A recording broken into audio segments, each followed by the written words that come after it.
প্রথম মাগরিবের সালাত পড়ে আমি প্রথম নিগ্রু মানুষ আবিষ্কার করলাম। এর আগে কোনোদিন কালো মানুষ দেখি নাই। সালাম ফিরে ডানে দেখি এক নিগ্রু, বায়ে দেখি আরেক নিগ্রু, সিকেরামান কাতিবি।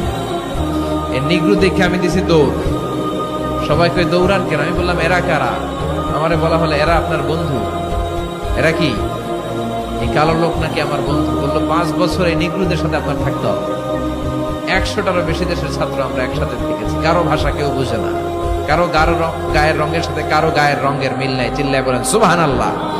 এজন্য রব্বুল আলামিন বললেন লাকাদ খালাকনাল ইনসানা ফি আহসানি তাকওয়িম।